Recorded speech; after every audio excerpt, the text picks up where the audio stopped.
మీరేంటి sir Jailer duty మానేసి బయట పెట్రోలింగ్ డ్యూటీ చేస్తున్నారు? మేం బయటలేమురా, నువ్వే లోపల నుంచి బయటకు వెళ్ళి మళ్ళీ బయట నుంచి లోపలికి వచ్చావు. ఇన్ని జరిగాయా? నువ్వు పారిపోవాలని ఎక్కిన బండి మా జైలు కూరగాయల బండి. అవును, ఇంతకీ వాడేడి? ఎవడాడు? నీ కొడుకు. వాడు అది నీ కొడుకు. సార్ నమస్తే, నేను ఇక్కడే ఉన్నా. చెప్పే డాడీ, ఆఫీసర్ చాలా స్ట్రిక్ట్, నువ్వు దొరికితే మాత్రం అయిపోతావని. సార్ నేను అలా చెప్తే ఏమన్నాడు తెలుసా సార్? ఆడింట పోటీ చేయలరు, నన్నేం చేస్తాడు అన్నాడు సార్. నేను అబద్ధం చెప్తున్నాడు సార్. రే, నీ కొడుకును చూసేనా నేర్చుకో. కానిస్టేబుల్స్, ఈ పెద్ద ఆయనకి ఆస్కార్ రేంజ్ ట్రీట్మెంట్ చూపించాలి.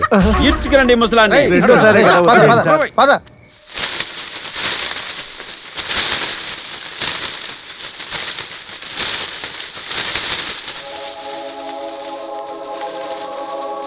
కుబేర్ కుమారో పురడా దెబ్బల కబ్బ గుర్తొచ్చే నూరు. కుబేర్ కుమారో పురడా దెబ్బల కబ్బ గుర్తొచ్చే నూరు.